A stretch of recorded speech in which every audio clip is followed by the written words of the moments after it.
This is what packing looks like in my household at the moment. All my bag is packed, ready to rock and roll, but I want to show you what's inside. Can't get it open. Is this what you call a mail order bride? At least we're ready to rock and roll, except one problem. The bag did split on the side. Why'd you break my bag? I just bought it. So before we get started with this video, I just want to take a moment to give a huge shout out to all of our new subscribers. It's awesome having you guys here. We really appreciate the love and support. Although the videos only got 2,000 views, for us that is massive. And that's thanks to all of you guys, new and old subscribers. Love having you here, and we hope that you enjoy the rest of this video. Hey Mr. Barrister, what's going on here? A whole lot of mess. So this is an absolute pain having to sort through all of our stuff, but we're finally doing it. Hey, because what can I see? Is that your garter? Yeah. Put it on. I don't think it fits around my leg. Does it go up? There you go. So I'm going to America with 2 garters. The one you caught and the one you took off. Yep. So we've got Lindy's garter. What? But whoa. Why have you still got a garter? It's an extra one. So we go with the extra one, and I've still got Michelle's one from her wedding that I caught. I actually think that Ed caught your... Ed caught mine. So our best friends, Ed caught Lindy's garter and I caught Michelle's garter. We should have a garter party before we leave. Anyway, we're going through, sorting through all of our stuff, cupboards. I tell you what, for anybody looking to immigrate... It's a pain, packing up. But would you have it any other way? You know what, it gives us the opportunity to start over fresh, completely with absolutely nothing, and it's going to be so liberating and freeing, not having all that little nonsense that you stick away in the cupboard for a rainy day. Oh, we'll need that one day. You're never going to use it. We have a lot of that, oh, one day I'm going to need this, and it never ever happens. But it's good to go through all the little, like, the papers here of the little letters and our vows and all of that These type of are stuff. vows. These will keep. Yes, and I've also got a copy of our vows in my drawer. How do you have a copy of your vows? I don't know. I've got them. I think those are the ones from the day, like the notes, whereas what I've got is the full-on... No, that's yours. Should we show this to the internet? Maybe not. There we go, done. Your one. Because you'll hold me accountable. Your one and mine too. We're giving away, throwing away, selling away a whole bunch of stuff. What a nightmare. It is official. I have done my last full working day, and we are now in the process of busy packing up. Things are getting real now. So Lindy's feeling a little bit anxious about this whole move. Shame, she's... So anxious, I've taken some anxiety tablets. Okay, I didn't know that. Plan for today is we're going to do a full tally of everything that we've got. We were quite smart in the beginning though, because we went around and we created a spreadsheet where we started listing everything with photos and everything like that. But I'll tell you what, it is such a pain selling stuff on Facebook Marketplace, because you can put there, it is available, and you still get a message going, is this available? Have you still got it? And it just absolutely drives us nuts. But we've done well so far with selling the stuff. Today we are giving all of the final cleaning to the stuff that we've got lying around, starting to index everything that's already been committed or sold to other people that just need to collect, and we are going to start living the minimalist life for the next 2 weeks. Whoever said this process was easy, they lied. Certainly not easy, but it's going to be worth it. Eventually, It's going to be worth it. I'll look back on this one day and go, it wasn't so bad, but right now, it feels like a mountain. And how many days have we got left until we leave?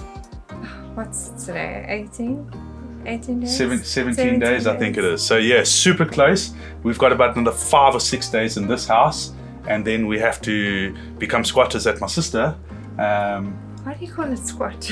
Because we're going to be squatters. We're not going to have any way, or shall I call us nomads? No, we're just visiting. We're visiting for a week or around about there. So yeah, so I'm going to go take you through to my garage now, because for me, this whole process, the hardest thing has been Letting go. my garage, cleaning up my tools, the stuff that I've collected over the years. To make things even worse, while we are busy packing up with our move, my parents are also busy renovating their house. So our garage looks like a bomber's hit it. The goal for today, all of this is my collected stuff over the years of all my car parts. And although it looks like scrap to everybody else, that for me is my diamond in the rough. So I've got to clean up all of that, all of this over here, this here, my tools lying everywhere. I've got tools inside, got to go through all my 4x4 equipment. So that's what's happening today. Things are feeling very real all of a sudden. Yeah, Lindy's anxious. I'm not anxious, I'm excited. It's just an absolute pain to have to deal with all of this stuff, selling it. And I think what we're gonna do is, whatever we don't end up selling over the next couple of days, we are gonna contact these people that come in and take everything out of your house when you immigrate.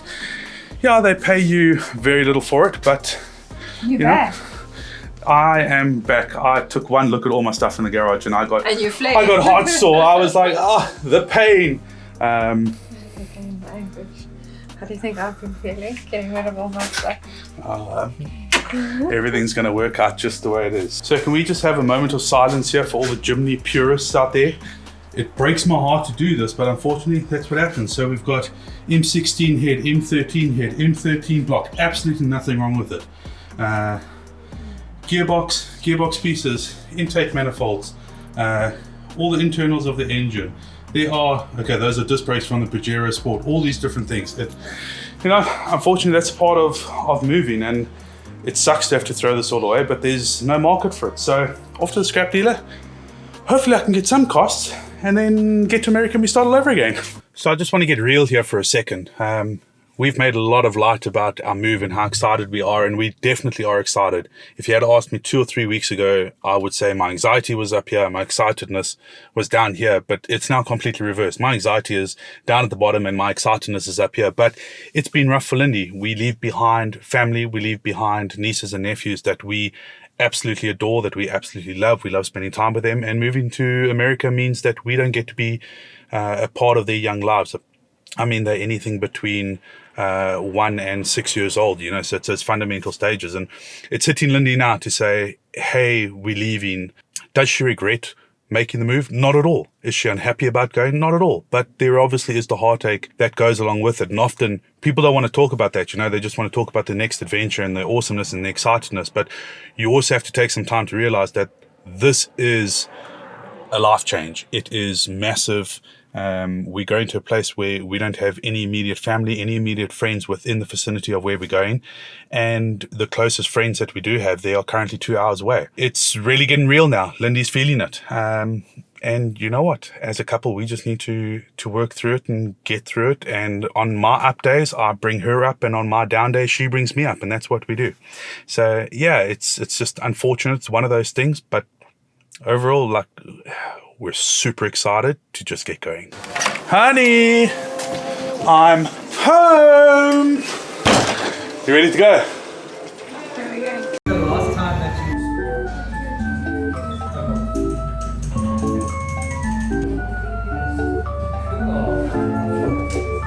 So, you like your surprise?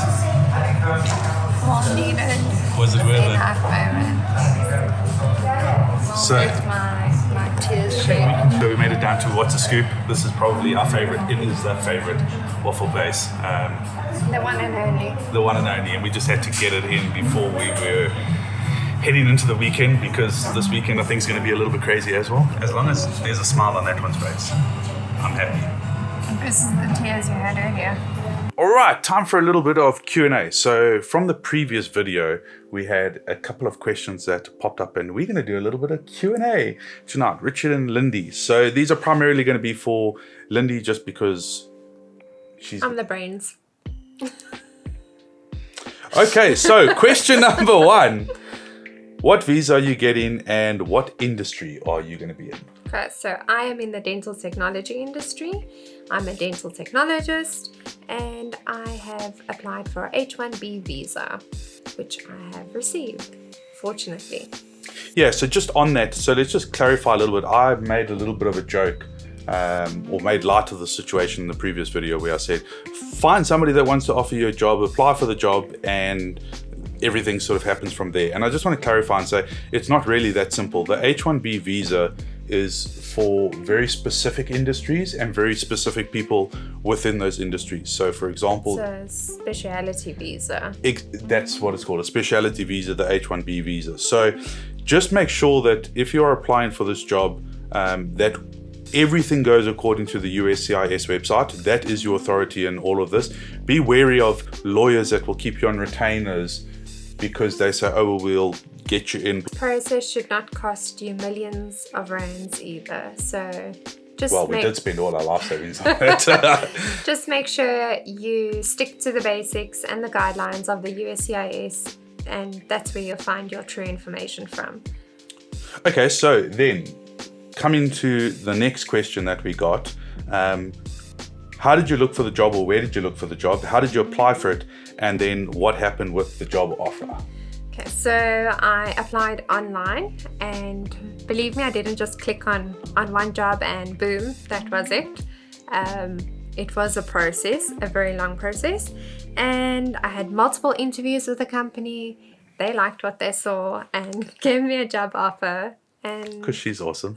yeah, so that was, and then obviously the company had to consult with an immigration attorney who had to help them with the process of getting me there.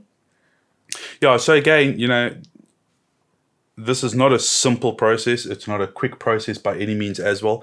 H-1B visas are limited every year. We were fortunate enough that Lindy actually, the company that's employing her applied for the H-1B lottery, which is like a special allocation of additional, and we won that lottery. I mean, I can still remember it. The chances were like 1 in... 1 billion.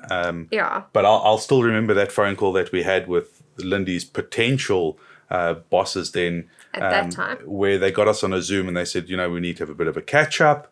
And Denise made the sign, awesome big sign saying, you're invited to America. It certainly wasn't a quick and simple process. There's also things that the company in the US have to go through. They have to advertise the position in the newspaper, as an example, for an extended period of time. They have to make sure that they can't find the resource locally in America.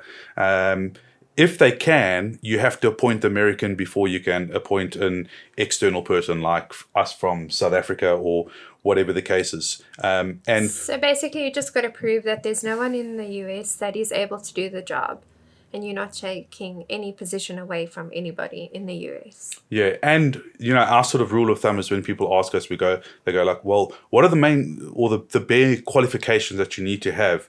And that would be something along the lines of a bachelor's degree. If you don't have a bachelor's degree, don't take my word for it. I'm not saying give up on your hopes and dreams and don't chat with an immigration lawyer. But if you don't have, at minimum, a bachelor's degree for this specific visa, for that particular role within that industry that is applicable to the H-1B visa, you're going to have a really hard time. So just be careful of lawyers that promise you the world, and they just keep you stringing along with a retainer every month and everything like that.